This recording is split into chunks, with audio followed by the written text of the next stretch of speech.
Hi everyone, it's Katrina. You have never seen this much gold in your life. We've got thousands of pounds of coins, tombs filled to the brim with treasure, and sunken ships leaking gems into the seas. Here are some of the greatest treasure discoveries that have changed history. Buckets and buckets of coins. What do you even do with 19 jars packed with coins? You could be like Scrooge McDuck and fill a pool up with the thousands of coins and then swim in them. A discovery in Spain saw one of the largest coin deposits of the ancient world ever found. 19 Roman treasure jars, each one filled to the brim with shiny bronze coins. In total, about 1,300 pounds of solid currency, and it was all discovered completely by accident. Workers in a park were digging a trench when they uncovered a series of clay jars buried about 3 feet underground. Maybe their first thought was to take the jars for themselves, but they did end up calling in the civil guard instead. Archaeologists couldn't believe what they had found. The treasure trove contained more Roman coins than you can fit in your bathtub. They were dated to the late 3rd and early 4th centuries. Again, it was 1,300 pounds of shiny bronze goodness. I don't know if you can fully comprehend the sheer number of coins. The last time an announcement was made, the coins were still being counted. There are more than 10,000, and that's lowballing it. I mean, imagine trying to count all of those coins. These aren't your average rusty old coins either. The little beauties are in mint condition with no signs of wear whatsoever. And while they are mostly bronze, some of them have been coated in silver, making them even more valuable. That's not too bad for a random find at the bottom of a hole, right? Out of the 19 amphorae, which is the fancy word for the big Roman pottery jars, 9 were perfectly intact with the coins still packed inside. The other 10 jars took a bit of a beating from the excavator, but that gave archaeologists a cool look at how the coins were packed. It was kind of like finding the instructions for assembling a treasure chest. It turns out the jars weren't initially used for transporting grain or wine and then repurposed into piggy banks. They were made specifically for storing cash. But why? Whose coins were these? It's the most valuable lost and found in human history. Archaeologists don't know anything yet. They don't know who owned the coins or why they were buried 3 feet underground, but of course they have ideas. It basically means we're totally guessing, but we are educated guessers. It's possible the coins were hidden due to social unrest or violence. Archaeologist Ana Navarro speculated that the coins could have been for paying the Roman army, civil servants, or may have been stashed away for the imperial tax office. It's a big stash of coins for us, but it may not have been that huge for whoever buried it. The treasure was found near the ancient city of Italica, founded in 206 BC. Fun fact, Italica was the birthplace of Roman emperors Trajan and Hadrian. The region was a huge economic center during Roman times, so it's no surprise that such a massive stash of cash would pop up here. What would you do if you unearthed 1,300 pounds of treasure? Would you freak out, call for backup, or start making plans to retire early? The hunt for the golden owl. I can't believe it! After 31 years, the legendary hunt for the golden owl has come to an end. It was one of the modern age's longest and most dramatic treasure hunts, and it isn't without a little bit of heartache. The story of the golden owl began in 1993 with a picture book called Sur la trace de la chouette d'or. In English, the book is titled On the Trail of the Golden Owl. In the book are 11 tricky riddles designed by Max Valentin, aka Regis Hauser, aka the Houdini of treasure hunts. Max promised that anyone brave enough and clever enough to figure out the 11 riddles would find where X marks the spot. Underneath the X was a buried golden owl statue. It was a simple game with simple rules. Or was it? The shiny golden owl was the most coveted riddle prize for 3 long decades. It was the kind of thing that even Batman would have a tough time winning. Though, let's be real, Batman probably would have just bought the owl. Then, at 6:11 a.m. on Thursday, October 3rd, 2024, the hunt's official chat line dropped a huge hint. I mean, it was time for a hint. Nobody was finding the owl, and the hunt had come to a bit of a standstill. I imagine a lot of frustrated sighs and crumpled maps. 2 hours after the hint was dropped, The golden owl was discovered in the French countryside. I guess it was a pretty big clue. But hold on, the owl wasn't worth squat. It was a replica. Whoever found it didn't just get to walk away with the prize.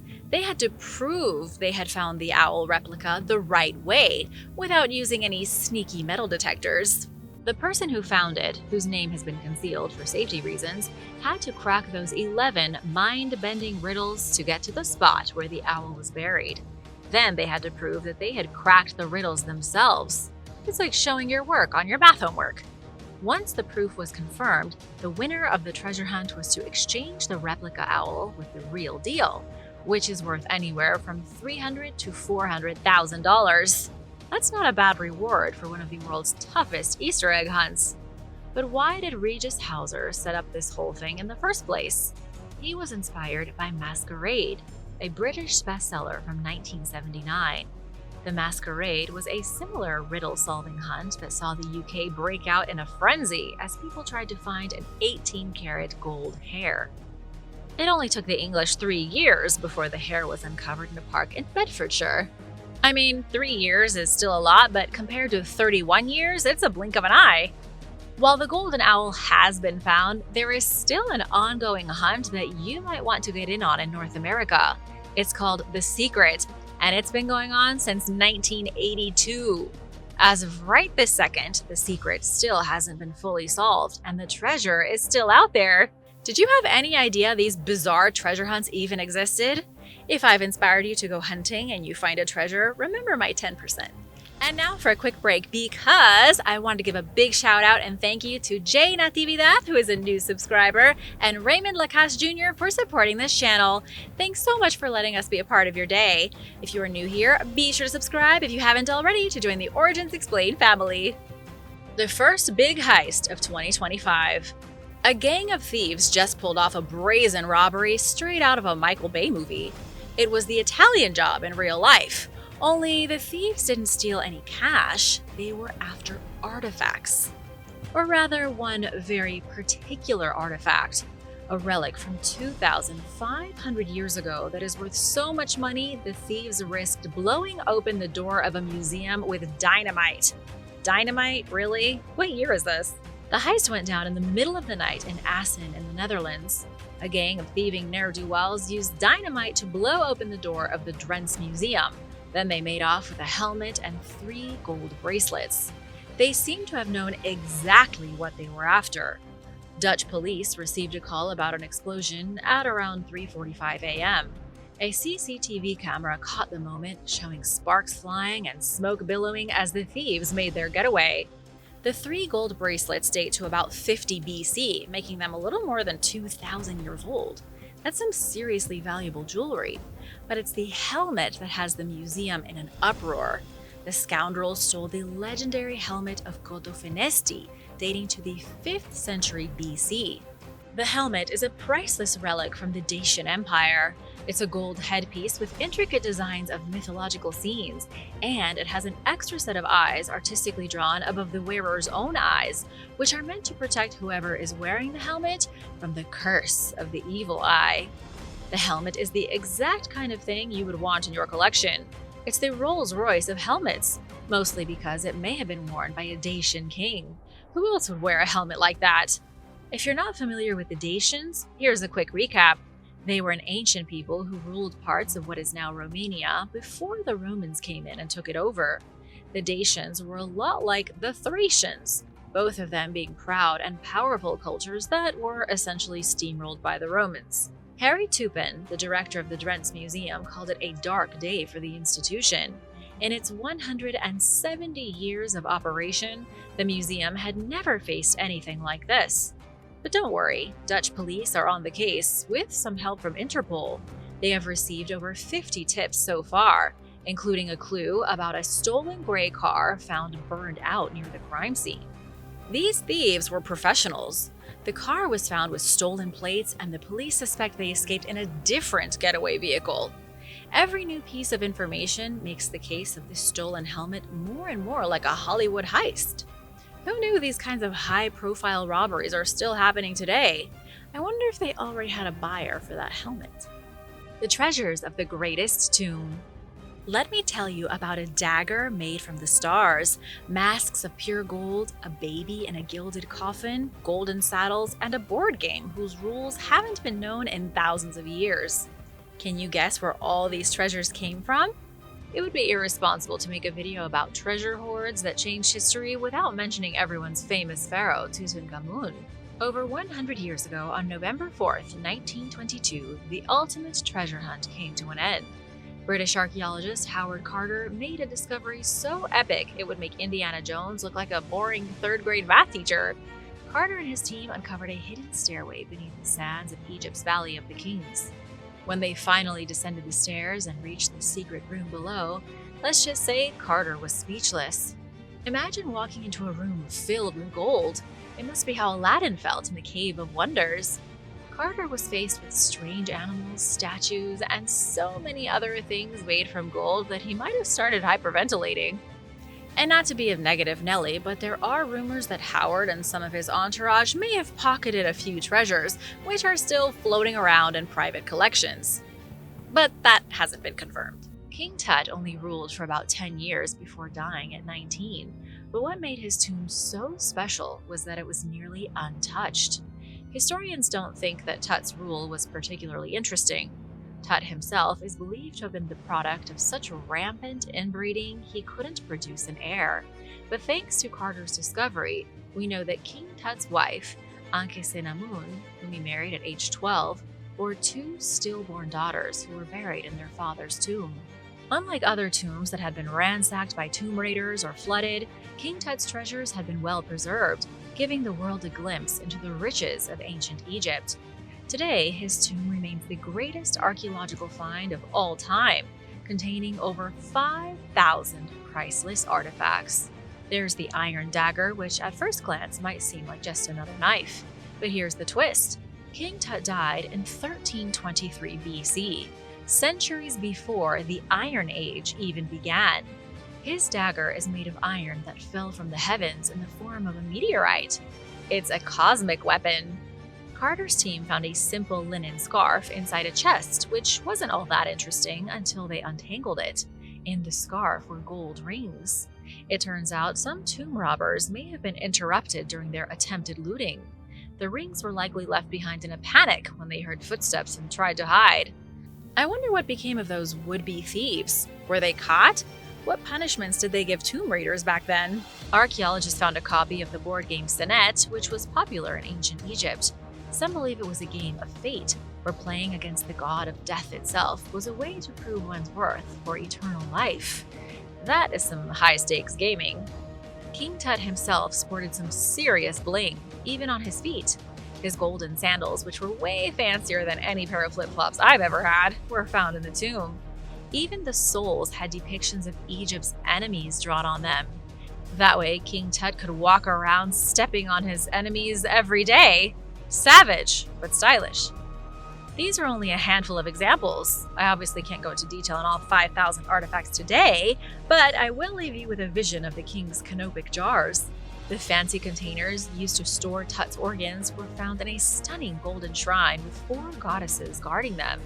What's your favorite artifact from the King Tut hoard? Would you rather play Senet with the gods or wear a pair of those golden sandals? Or maybe you're a fan of shiny organ jars? Let me know in the comments, and don't forget to subscribe or King Tut's curse might get you. Just kidding, mostly. Neptune's Sunken Hoard. Welcome to the world of sunken treasure. Neptune, Lord of the Seas, protects an astounding $32 billion worth of treasure scattered across the bottom of the ocean. I'll introduce you now to the people currently racing to get their hands on the loot first.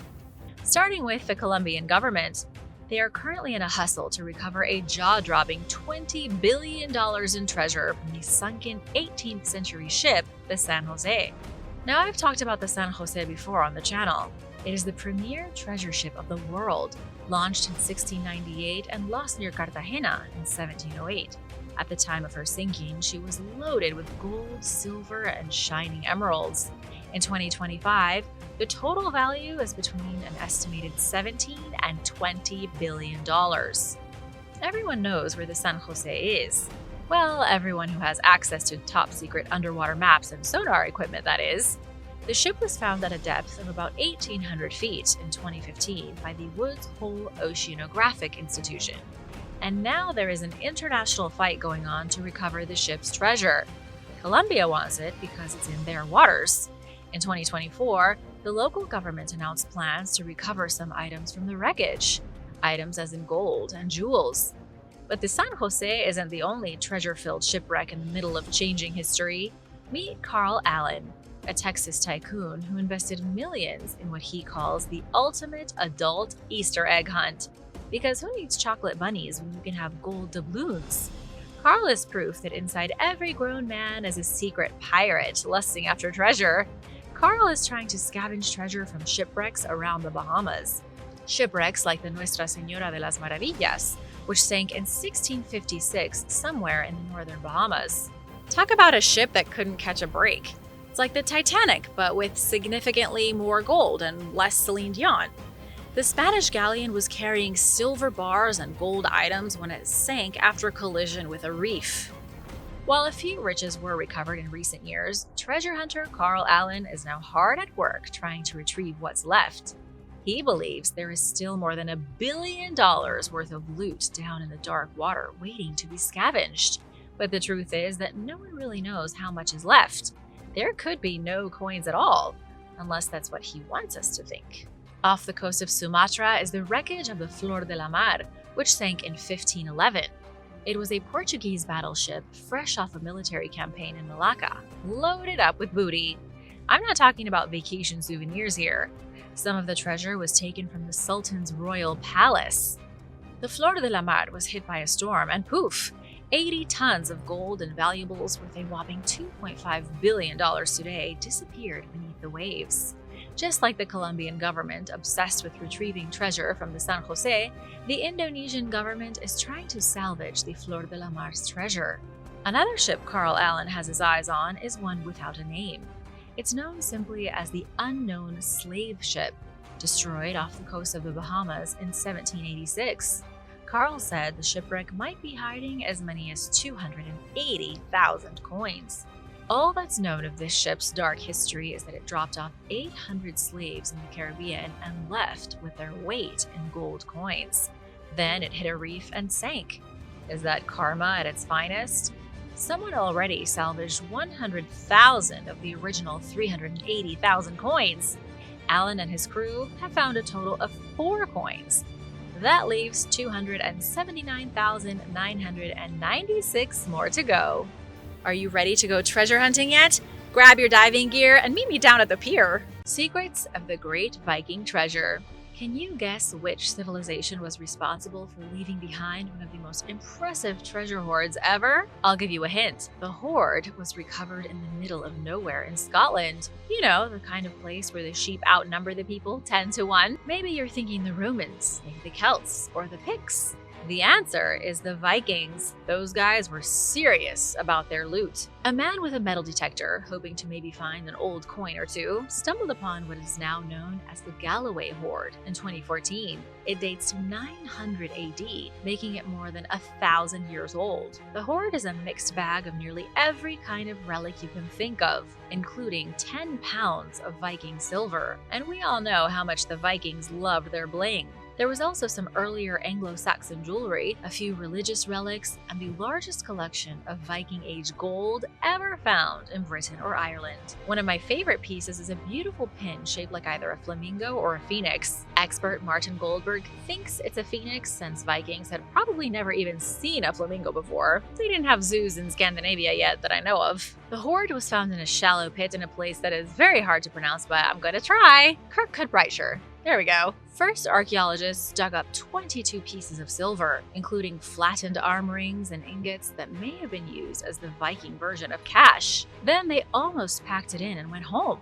They thought the 22 pieces of silver was all she wrote. In reality, it was a sneaky decoy. Whoever buried this treasure was a medieval mastermind. The first layer of silver was to trick potential grave robbers into thinking they'd hit the jackpot and then leave. It nearly worked too, but archaeologists dug a little deeper on a whim. And sure enough, the gold lay below. They found an ornate silver cross decorated with gold inlay and symbols of the 4 gospel writers. They found armbands written in Anglo-Saxon runes. Researcher Adrian Maldonado from National Museum Scotland thinks the hoard might reflect a surprising collaboration. There is a bunch of Viking treasure mixed up with Anglo-Saxon treasure, which is indicative of a team-up. I can't think of a more frightening force than the Saxons and the Vikings together, except maybe the Mongols and the Huns, or maybe toddlers and glitter. The crown jewel of the hoard was something that most people would probably not take a second glance at if they saw it in an antique store. A 4-inch silver vase was discovered filled with glass beads, gold, rock crystal, and dirt balls. Yep, you heard that right.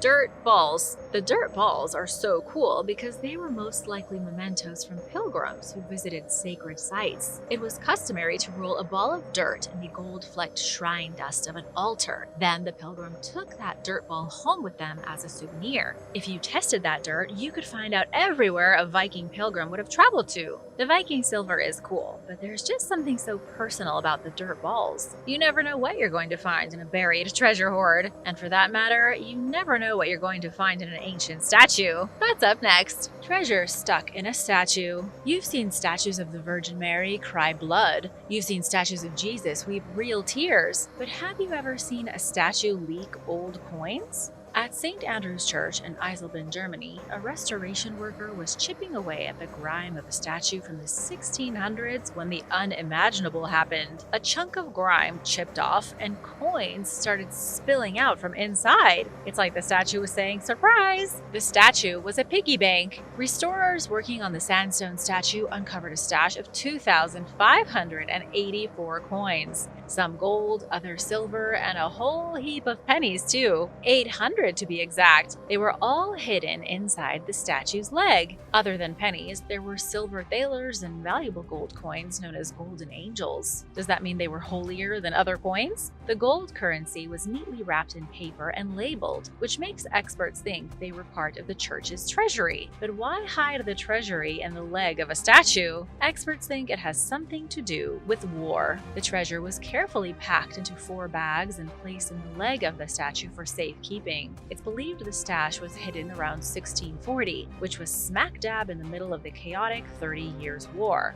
Now there is a conflict you don't hear much about these days. The 30 Years' War was a messy mix of religious, political, and economic strife that swept across Europe from 1618 to 1648. In Eisleben, it was especially brutal. Swedish soldiers plundered the region, and locals were stuck feeding, housing, and paying these unwelcome guests. Times were so rough that the town lost half its population between 1628 and 1650. In the middle of all this chaos, someone, probably a church official, decided to play it safe and stash their collection of coins in the statue. But just how much were these coins worth in the 17th century? If you thought your salary sucks now, at least you weren't a miner in 1628 making a single thaler per week. That would get you a bit of butter or 2 herrings. Work for a week and eat 2 fish. How did these people even survive? The hoard in its entirety was more money than a prestigious craftsman would make in a year. That's how rich most churches were in that era. No wonder the Vikings loved pillaging churches. The biggest treasure yet. There is a hidden treasure worth more than all the shipwrecks of the 7 seas combined, guarded by venomous cobras in a secret vault in an ancient temple. It's the kind of treasure that makes me want to be Lara Croft for real. Invest in snake-proof boots because we are going to India. A treasure worth $1 trillion is being held in the sacred Sri Padmanabhaswamy Temple, where fact meets folklore in the most dazzling way. The temple is said to be the richest in the world. This place is plated with gold so shiny it could double as a Bollywood film set, but it's also a place to be feared. Although there is allegedly $1 trillion worth of loot in the basement, nobody dares open the vault. Legend says that opening it might unleash doom upon the world. So, no pressure. That really doesn't sound good. But wouldn't you risk at least a little doom for that much cash? In 2011, a team of researchers backed by the Supreme Court of India opened 5 of the temple's 6 ancient chambers. What they found? The vault contained golden idols, gem-encrusted necklaces, solid gold coconuts, and piles of coins from around the globe. The total haul was rumored to be over $22 billion.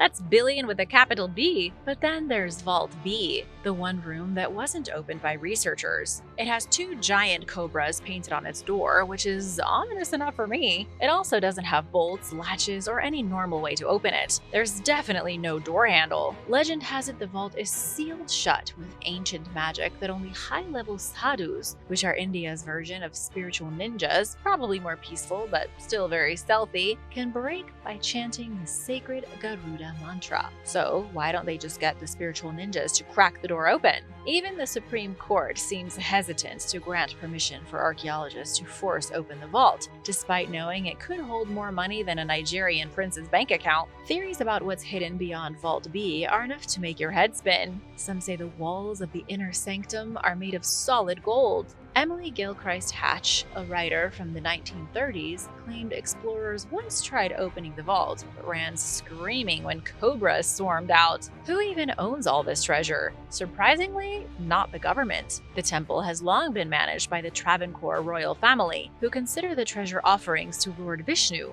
the deity the temple is dedicated to. Diamonds that sparkle like stars, Roman coins, gold body armor, and a throne made from solid gold.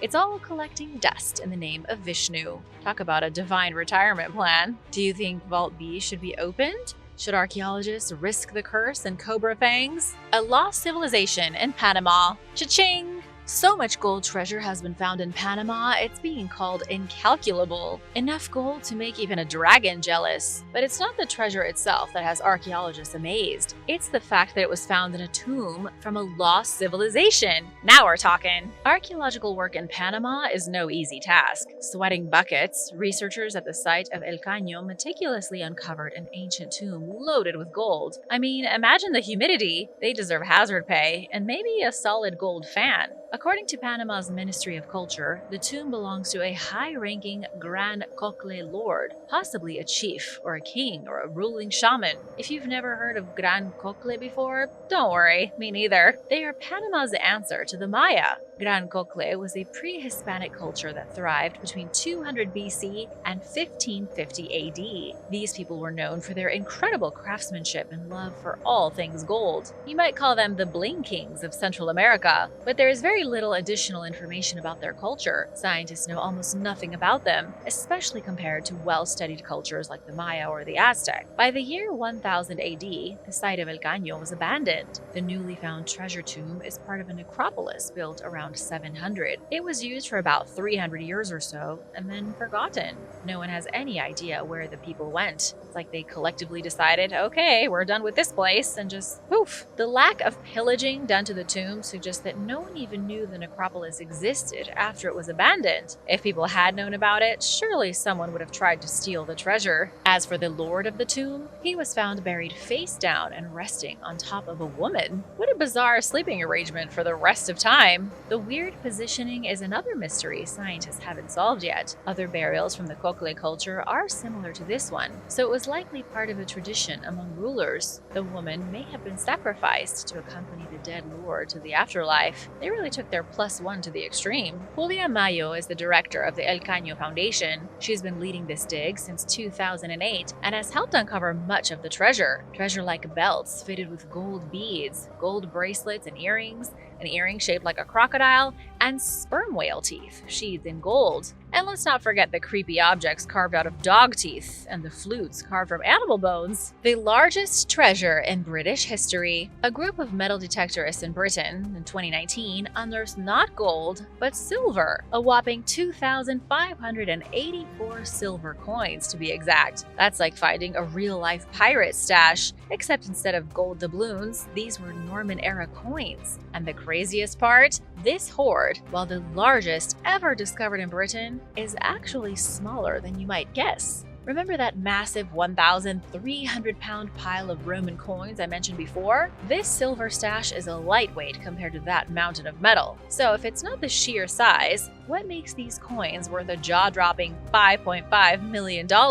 Think about it. These aren't just any old coins. They're like miniature time capsules from one of the most turbulent periods in English history. We're talking Harold II, the last Saxon king, and William the Conqueror, the Norman Duke who showed up at the Battle of Hastings and basically rewrote the rules of England. These coins were minted during that crazy period of power shifts and national upheaval. Imagine the drama. Picture this. It's 1066, or maybe 1068. William's just taken over and things are a little tense. Rebellions are popping up faster than you can say Hastings. Having a wad of cash on you is like wearing a rob me sign. So what do? You bury your loot, hoping you'll live to dig it up later. That's probably what happened here. These coins were maybe hidden during those turbulent times, a desperate attempt to safeguard wealth in a chaotic world. Sam Astle, chief executive of the Southwest Heritage Trust, perfectly summed it up. This hoard isn't just about the silver itself. It's a tangible link to a pivotal moment, the end of Saxon rule, the dawn of the Normans. It's all encapsulated in these little silver discs. The coins themselves, beautiful as they are, wouldn't command such a fortune without the weight of history behind them. So the next time you're digging in your garden, keep an eye out. You never know, you might just stumble upon your own piece of history, though maybe not quite as valuable as 5.5 million. Thanks for watching. Be sure to stay tuned for extra content you might have missed. Giants of Nevada. There is an ancient legend that says North America was once the home of a race of giant human beings. They were taller, stronger, and more ferocious than any other men on the planet. They also happened to have red hair and practiced cannibalism. It's quite a terrifying story, and ancient people would warn their children to beware the giants. The Paiute tribe has legends and stories that speak of these giants, as they claim to have had a tribal war with them. The clan of giants was called Siteka. They were notorious for capturing Paiute tribe members and then taking them back to feast on their flesh.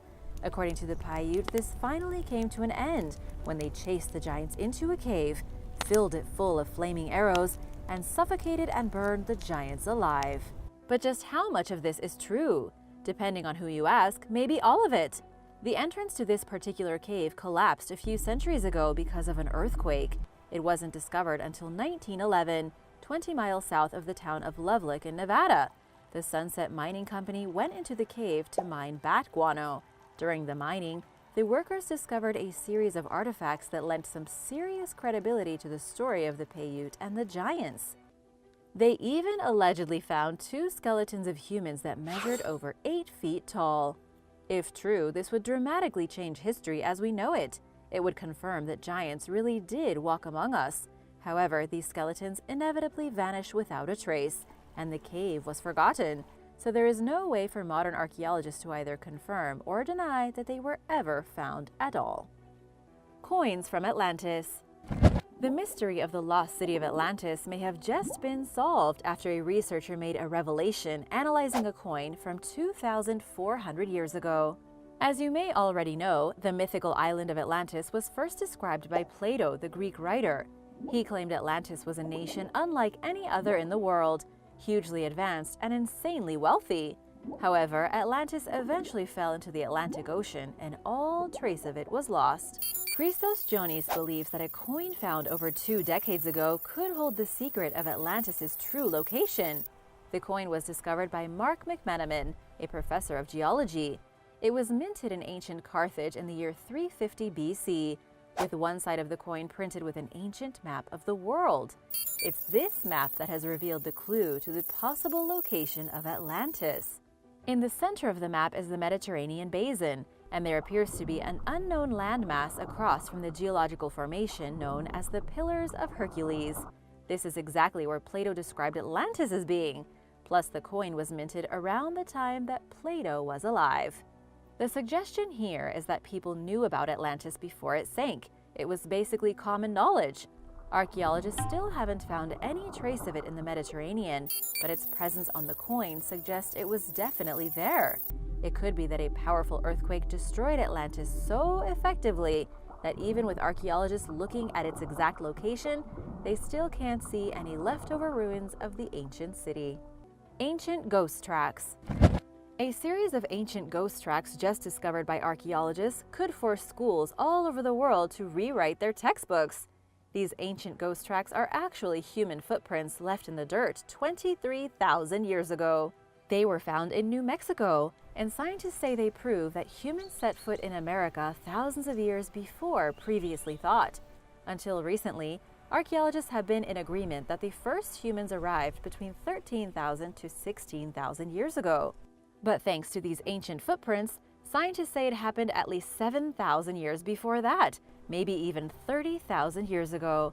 Since the footprints were found in their natural environment with no alterations, and their dating has been verified, this new discovery is unequivocal evidence of earlier migration to the Americas. This would explain many of the advanced early cultures found throughout the Americas, especially Central America and Peru. To be quite honest, this is the one discovery that actually does require history to be rewritten. There is simply no denying the physical evidence. And for a bit more background, you may be interested to know that after the earliest humans migrated out of East Africa, they spread across the entire globe. By 50,000 years ago, they had made it all the way to the southern coast of Asia and even to Oceania, around Australia. But since the Americas was so far away, it took them a much longer time. 30,000 years ago, when there was a land bridge between Asia and North America, groups of migrants likely crossed over. That land bridge vanished somewhere around 19,000 years ago, trapping this group of humans on the continent, where they eventually spread all the way to the furthest reaches of the Andes, the Amazon, and beyond. Female hunters.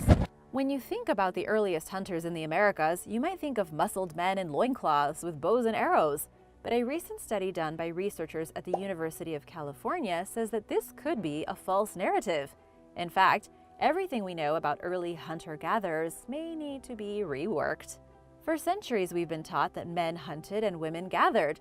But when archaeologists uncovered the burial site of a female hunter from 9,000 years ago in the Andes Mountains, that story changed. It now appears that women may have participated just as much in the hunting as they did in the gathering. According to Assistant Professor of Anthropology Randy Haas, part of the reason why modern people view our ancient ancestors in these gender-segregated roles is because of the world we live in today. However, Randy says it's clear after multiple excavations in South America that have turned up female hunters that segregation based on sex may be a much newer invention and not something our ancient ancestors even thought about. In other words, separating work based on gender is not natural at all, but a cultural and modern invention. Hallucinogenic cave drugs. In a California cave, researchers have found remnants of hallucinogenic drugs that may have been used by the natives of the land when they created rock paintings. Researchers have been able to directly link the use of psychedelics to artistic expression in the ancient world. Believe it or not, this isn't a new theory. Researchers have believed that hallucinogenic substances played a role in art for decades. They've always thought that the ancient people were inspired to create art after consuming these hallucinogens. But this is the first time that they've actually found physical evidence of it. On the ceiling of the California cave, the researchers found a pinwheel-type painting that they say depicts the psychoactive plant known as datura. And to make the case even more convincing, they also found the remains of the plant itself. Chewed up lumps of the stuff jammed into crevices in the ceiling of the cave. This goes to show that it wasn't the Beatles who did it first. It was actually the Native Americans. But there might be a different reason for the drugs and the drawings. Some archaeologists say the experts have it all wrong, and that the drugs weren't used to inspire paintings. Instead, some say the paintings may have been visual aids for drug-induced trips. What do you think about this bizarre discovery? Which came first, the art or the hallucinogens? Let me know in the comments below. The T-Rex. Everything you thought you knew about the T-Rex could be wrong. A handful of recent discoveries by paleontologists have changed the scientific understanding of how this monster dinosaur hunted, lived, and even grew. The T-Rex was one of the most fearsome creatures that ever walked the land. But unfortunately, it went extinct with the rest of the dinosaurs 66 million years ago after an asteroid crashed into what is today Mexico. One of the biggest issues with the way the public sees the T-Rex is the way it was represented in the 1993 film Jurassic Park. What's really interesting is that at the time the movie was made, Only about 7 skeletons of this dinosaur had ever been found. In the nearly 3 decades since the movie was released, scientists have found dozens more, helping to paint a much clearer picture of this incredible creature. Perhaps one of the most interesting recent discoveries is that scientists have confirmed the T-Rex was such a giant beast that it wasn't able to run. The dinosaur would never have been able to sprint after a moving jeep. It was so big that if it tried to run, it would simply fall over and hurt itself. This thing was 43 feet from its teeth to its tail, weighing upwards of 9 tons. It actually moved at about 3 miles per hour maximum. Another interesting fact is that young T-Rexes were covered in feathers, which they needed to stay warm and keep hidden from predators. Ancient high-tech workshop. Archaeologists in Israel have just discovered the earliest evidence of a furnace being used by humans. This mysterious technology has been branded more sophisticated than anything else developed in the ancient world. And amazingly, it dates back 6,500 years. This shocking discovery was made in the city of Beersheba in the Negev desert. Archaeologists were excavating the city in 2017 when they uncovered an ancient neighborhood. Inside that neighborhood, they found a high-tech workshop once used for smelting copper ore. According to the researchers from Tel Aviv University, this ancient high-tech workshop employed the very first furnace ever built. This wasn't the most advanced furnace you've ever seen. It was a small installation crafted primarily from tin, probably used specifically for smelting copper ore. What makes the discovery so important to history is that during this period of time, known as the Stone Age, humans weren't really making copper tools. There have been copper implements found, but they didn't have a sophisticated way to do it. The furnace appears to be a fluke invention in a secluded part of the world, meaning that no other civilization on Earth even knew about it. The Dragon Man. The fossilized skull of a creature that's been nicknamed the Dragon Man may be revealing new clues about how our ancestors transitioned from primitive monsters to the human beings we are today. In other words, this mysterious skull could be physical proof of the actual missing link. The skull of the Dragon Man was found near the Dragon River in China, hence the name. It dates back 140,000 years ago. Amazingly, scientists have been able to get a solid idea of what this individual looked like by analyzing his cranium. They say that this guy, as he was an adult male, had a very pronounced brow line. He also had a huge brain and a rather bulbous nose. But here's the part of the discovery that could rewrite history books. The experts claim that the Dragon Man is actually our closest relative, not the Neanderthal as previously believed. If this is ever confirmed, it will dramatically change what children are taught in school. Mention of the Neanderthal could be removed entirely, with children instead learning about how we evolved from a creature known properly as Homo longi. But it's not time to change the curriculum just yet. Researchers are still trying to figure out where this ancient human-like animal fits in on the evolutionary chain. Before Neanderthal, after Neanderthal, or from a different branch on the evolutionary tree altogether. Nubian Superchurch. An ancient superchurch discovered in modern Sudan is changing our understanding of history in this part of Africa. This recent discovery was made in Old Dongola, the capital of ancient Makuria. This was once one of the 3 Christian kingdoms of Nubia just south of Egypt.